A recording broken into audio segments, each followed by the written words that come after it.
It's because Maduro has the power.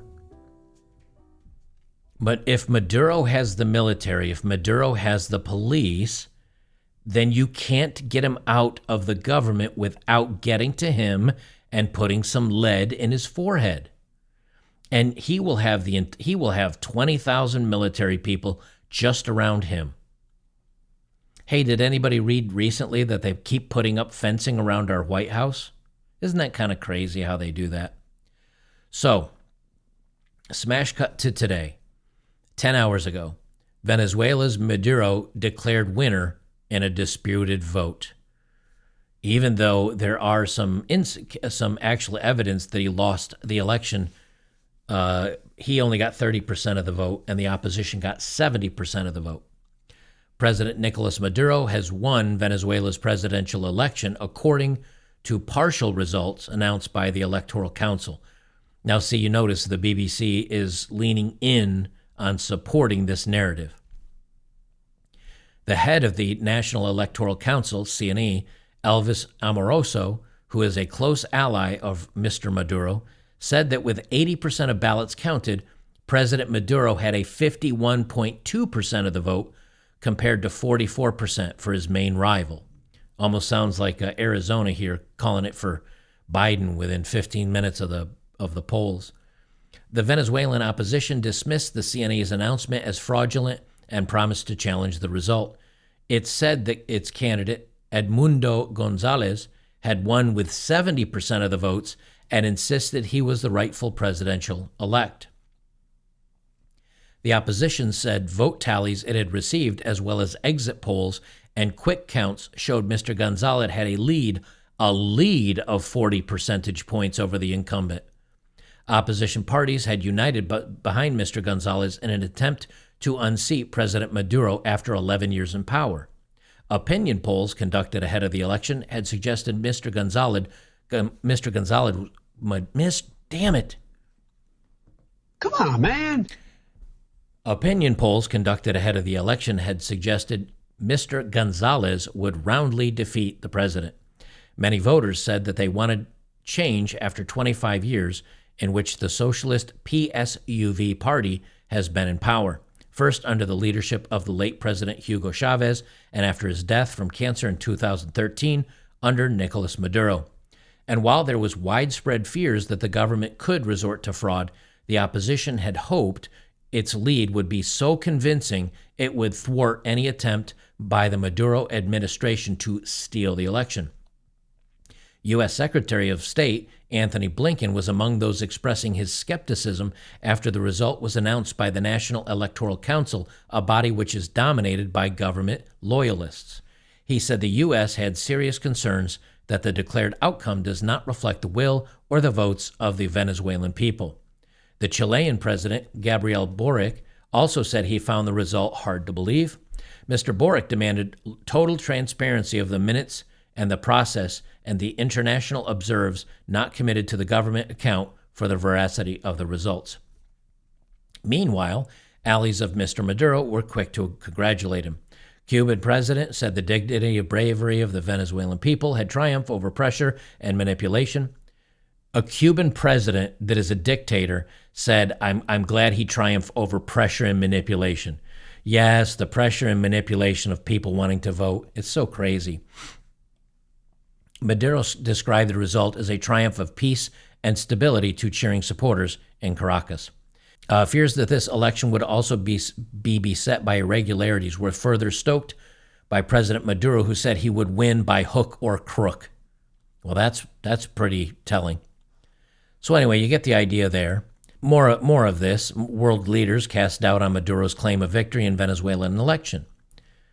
Many other countries are pressing X for doubt, let me tell you. When you get to the point of socialism or dictatorships or communism, he with a gun wins. Maduro has the gun. The police have the gun. The military has the gun.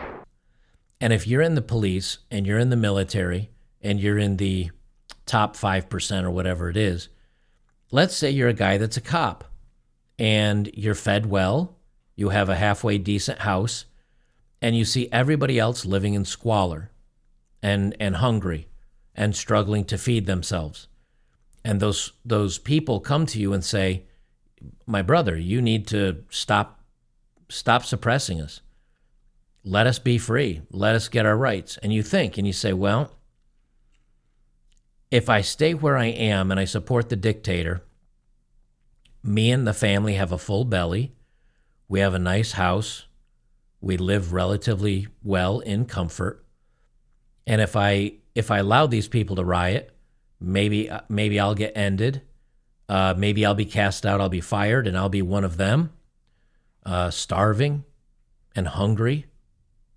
No, I'm good. You need to go back, or I'll put a bullet in you. And that's what happens. And if you think about what happened during the bug and the jab, and a lot of good cops left. A lot of good cops left New York, Chicago, Los Angeles, San Francisco. They left for red states. Florida was giving out $2,000 bonuses, and they were saying, like, any cop in any of these areas that are being fired or, being shunned for the not getting the jab, come to Florida. We'll hire you, and we'll give you a $2,000 bonus to do it to help you move. That's what Florida did. Florida is doing very well. New York is not. So it's also something to think about when we say, they may chase all the good people out. Think about the LGHD TV stuff in the military, right? Where you see videos on ships where you got, guys dancing around in front of the other guys, and he's wearing dress and makeup, putting on these, shows and everything. And you say, man, I wouldn't be in the military today. Right. They don't want you in the military. They want people that support the leftism and that other stuff. And that's who will become the military, and that's who will become the police. And then when everybody's in an outcry over the police not doing their jobs, they'll create a federal police system. But in the meantime, while they're forming that up, they'll use military members as the police. And then next thing you have you have a police state. All right, let me show you some of these videos that are coming out. These are all I tried to grab them and put them in order, but a lot of times videos are getting uploaded in and out of order, so they may be not in order, I guess. All right, so this is from, how many hours ago was this? He posted some of these. It looks like 22 hours ago for most of them. He says, update, Venezuelan president election, they stole it. Video number 1, the socialist president Nicolas Maduro declared victory and celebrated. Video 2, Vice President Yolanda Diaz asks everyone to recognize the fraudulent results of Nicolas Maduro.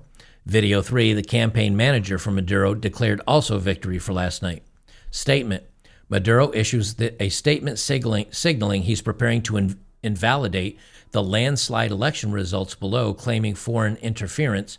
Gonzalez approximately 70% of the vote, Maduro approximately 30% of the vote. The Bolivian Republic of Venezuela denounces and alerts the world about an intervention operation against the electoral process, our right to free self-determination, and the sovereignty of our homeland by a group of foreign governments and powers. Various Venezuelan leaders are now calling for its citizens to remove Maduro from power. Various world leaders have recognized Maduro as the loser of the race, includes various U.S. congressmen and women. Hey, guys, he's claiming that the elections had foreign interference. I wonder if it was Russia. Let me click on some of these. These are videos, but they're going to have a ton of music over them, so let me turn them down a bit. This is Maduro celebrating his victory, I guess. Oops, I didn't mean to full screen that. I meant to play that.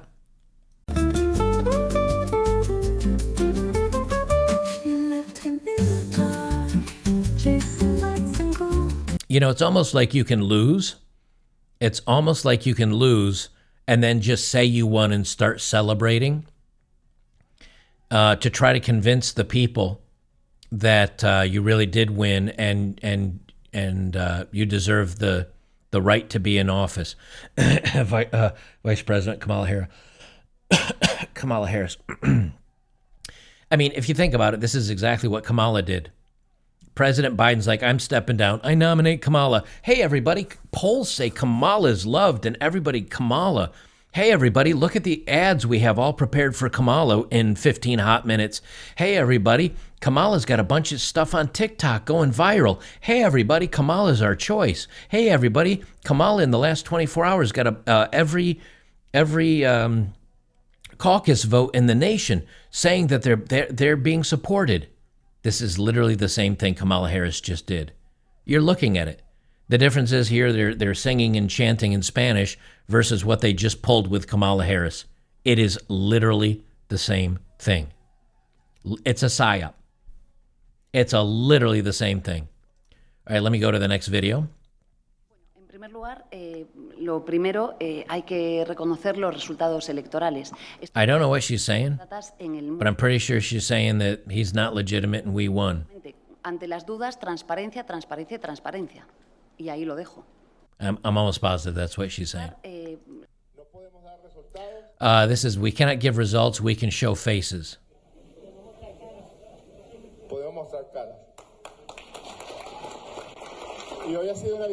Today has been a victory for all of us.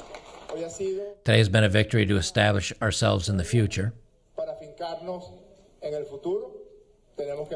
We have to wait, of course, for the results emanating from the National Electoral Council because we are respectful of the laws in our country and the Constitution of the Bolivian Republic of Venezuela.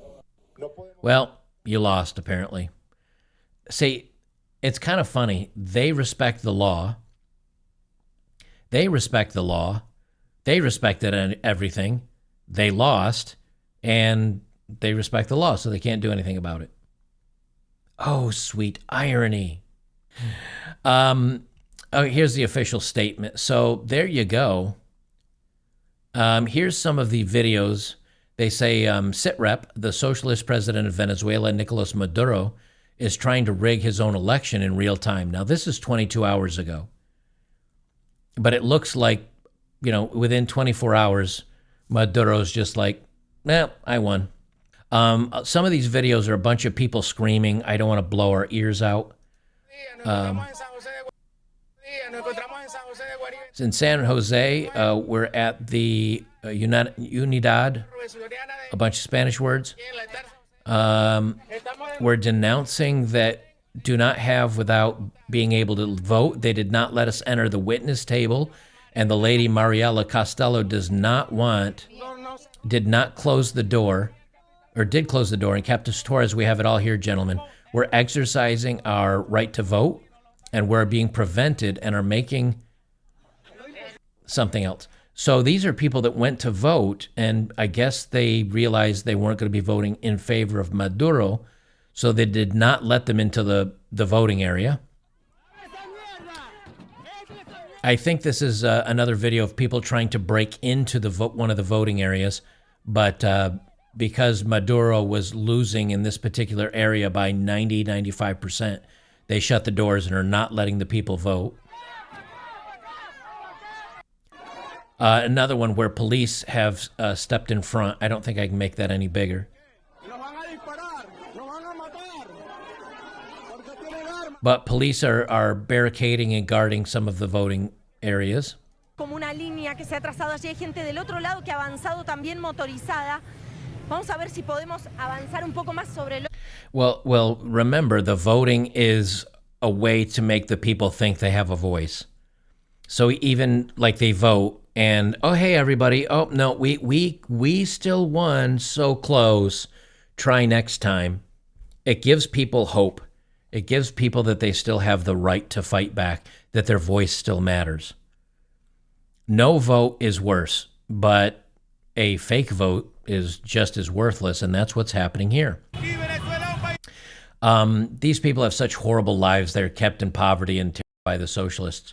My brother, believe me, I know, but that's one of the reasons why I went through and for half an hour explained all the ways that this is similar to what's going on here. Don't think it can't happen here. Don't think it can't happen here. That's my point.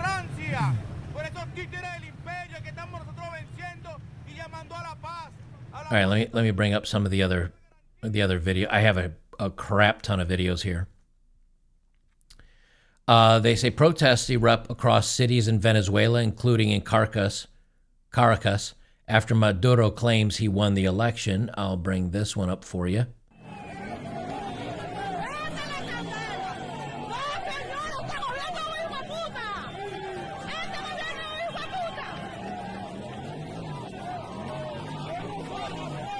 Bad stuff, man. Just bad times.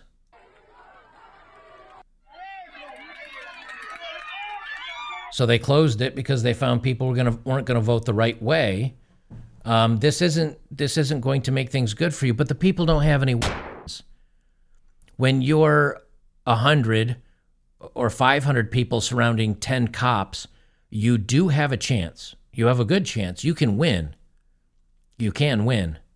Some of you are not going to make it. 2, 3, 5, 10, depending on how close the cops let you get to them. Stupidly, mind you. If you can get within 20 feet, and this is what these people don't understand, go up and act like you're calmly going to talk to the police officer. Just walk up and like you're and say, "Sir, let me have it." And when you get close, you bear hug him. And everybody else that's close to the other cops, you bear hug them. And boom, down on the ground he goes, and then it's all over. They're all carrying, most of them are carrying sidearms and you know, what do I call it? Like a. So if you get close enough and you bear hug them and take them to the ground, that's it. They'll never get their sidearm out. It's game over. That's why you don't let anybody close to you, and why cops end up, you know, filling somebody full of lead when they get within 20 feet of them. That's why you do that, because it's very dangerous to let somebody too close to you if you're a police officer. So that's going on. Breaking. Not all of these are breaking. I'm just reading the tweet, by the way. Breaking. Venezuelan voters gather in front of military bases asking the army to intervene and topple Maduro after the falsified election result.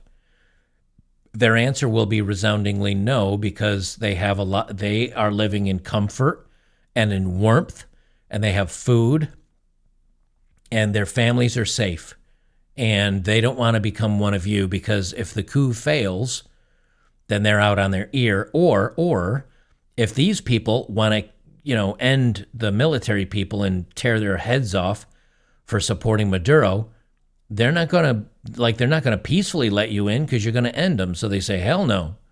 You can yell at us all you want, but we're on the good side. We're on the right side, the fun side. So of course they're not going to, of course not.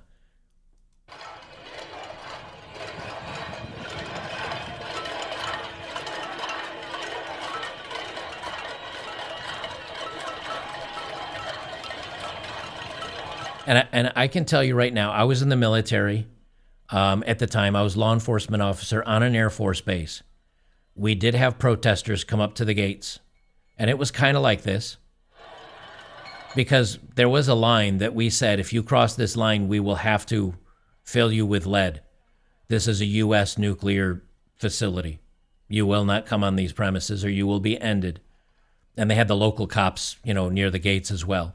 And we said that to them. We had a spokesperson that would go out, and on a bullhorn, they said, this is because we were a B-52 Air Force base. It's now closed. It's not a big secret anymore. It's now closed. And that we had B-52s, and they had pickles. They had nuclear pickles on them. And we, because it was a nuclear installation, we had the capacity to use maximum force to keep everybody off that base. And we told the local cops that. And we were on bullhorns yelling that, and we stood at the gate just like these dudes did. And you know what happened? They came up and they yelled at us, and you know what we cops were talking about? So, hey man, this weekend, you going back out with that chick again? You gonna grab a beer? Nice. And in the meantime, the protesters says, end this, we'll end you. They're all mad, and we're just like, so, you getting lunch today? What are you having for lunch? These military officers don't care. These cops don't care. Now, me on the protester side, me on the person of I want my freedom, I'm very angry at those military police officers. I want to rip their heads off. I want them to go away. They're keeping us impoverished. They're holding us down. Totally get that. But I can also see the other side because I've been the other side, which is I got a full belly. I got a warm place to put my head tonight. Me and the boys are going to be playing some poker while we eat really well. So, you. Look, I'm definitely on board with these people. Like I'm definitely on board for these people. I wish they'd get their freedoms, and I wish they'd overthrow Maduro. But this is exactly what I'm talking about. Once they can control you, they have how many people are there that could storm whatever building, storm whatever police force, storm whatever military, and take over the base. They could do it, but thousands of people will fear 10 men with a gun because they know they might be zipped. They might be the one that catches the lead. And so they stand back and they kind of wait for, are you going to do it, dude? And if one person runs out, plow, you're done. If 10 people run out, plow, plow, plow, you're done. If 100 people run out, it's duck season. But if 1,000 run at them, probably 990 of them are going to be fine. And then bang, you got them. And then now you've got their, now you start taking the rest of the base. Then you take over that base. And then now that is the resistance headquarters. And now you have some, these are the things that this is the part that's so crazy about this stuff, guys. If people don't stand up when it's easy, i.e. voting for people that aren't crazy, voting for the non-socialists, voting for the people that don't want to tear down your government, voting for the people that aren't trying to make everything free and opening your border and making you poorer and raising your taxes and spending us into oblivion. We're at the... Dude, chill. We're at the easiest stage of this whole process right now. It's the very easiest stage, the voting box. You get some new people in. We'll probably keep a lot of this at bay. Maybe not forever. Maybe there's another point. But if you say, well, if not now, when? When they come when they come to lock you up because you didn't take a jab? When they come to tell you that you can't enjoy any meat, you must buy the bugs? When you can't afford meat anymore, eggs anymore because of inflation? At what point do you say enough is enough? Too many people go down this. It's because it's the frog boiling in a pot, and they wait way too long, and then you're done. And then you're done, and it's too late, and you're Venezuela in a matter of 15 to 20 years. I think this is very wonderful that these people are protesting and they're driving up on the Capitol. But here's the question I would ask all of these people. Once you get there, what are you going to do? We're going to yell at them and we're going to go home, dude. Go home. Unless you're driving up there with maybe some garbage can shields that might be able to, or something thicker, like a wood stove, like steel that you've welded together to use as a shield, and you plan to run up on that base with some handhelds and hope to take out some guards and arm yourselves and keep moving on, then nothing's going to happen. This is, and I hate to say this, it makes me sad to say this, you guys aren't doing anything. You're pissing and moaning really loud. And this is not to slight them. It's not to lessen their cause. I wish them all the success in the world. But you got to go more and protest at this point in time. Because if you just wait till this guy gets sick and of old age, he'll appoint somebody else and somebody else and somebody else. Look at Cuba. Look how long they've been like this. This is why they want, by the way, this is why they want effeminate men. This is why they want weak men. This is why they want men that will listen to the government and not have critical thinking and independent thought. This is why they don't want you eating meat and lifting weights and growing muscles. This is why they want you weak. Because if you're weak, they can control you. If you're weak of mind and weak of body and weak of heart and weak of spirit and weak of belief in a religion, then what are you really fighting for? Because these people, are they going to go fight for what? What freedom do you want? Because if it's not enough, if you're getting just enough to say, yeah, then you're not going to do anything. And they know that. So they're all up right now, sitting in the presidential palace, laughing at everybody here as they eat the finest foods and enjoy the finest of, I don't know, cerveza, the finest of tequila. And you guys are driving around using what little money you have on oil and protest, or on fuel, on gasoline and protest signs.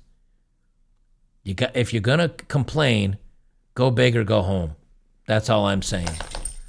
At this point in time, you better go big. And again, I'm not putting down anybody involved in this. I pray for the Venezuelan people, and I legitimately mean this. I pray that they have the tenacity and the courage and the fight in them to actually take back their country. Because it'll be 5 or 6 more years, and then we'll have another day or two of this on the internet, and it'll be another 6 years, and another day or two, and another 6, and they're just in perpetual misery. Did you know that Obama he did deport a lot of people, but a lot of people got in. The Biden administration, do you know who they actually did deport? Who they don't allow coming across our borders? It's not Mexicans. It's not Venezuelans. It's not many from the Central America. It's not the Chinese. It's not people from Middle East. Do you know who they don't let over the border? Cubans. Seriously. They've got to, like, I forget what it is, the term for it, but they were returning every Cuban that came within the last 4 or 5 years, even though the borders are open for everybody else. And you know why as well as I do, because they've been under communism and socialism. They've heard all these buzzwords because Castro used the same thing of equality and equity and diversity. He used those same things. And then he took over for 60. And look where they are. Cuba does the same thing. There's an uprising, and then it's gone, and an uprising, then it's gone. They don't want the Cubans. I would take every Cuban here in the United States, and all the leftists and all these weirdos and all the people coming across our border currently. You can go home. I'll take every Cuban. Because they actually understand what it means to be free. They would actually work hard. They would actually appreciate our laws. They would actually appreciate our country. Those are the people we do want in the country. If we're going to do some trades, I take all of Cuba. I give you everybody we've taken in illegally for the last 5 to 7 years. Population's probably about the same. Oh, and take all the leftists with you.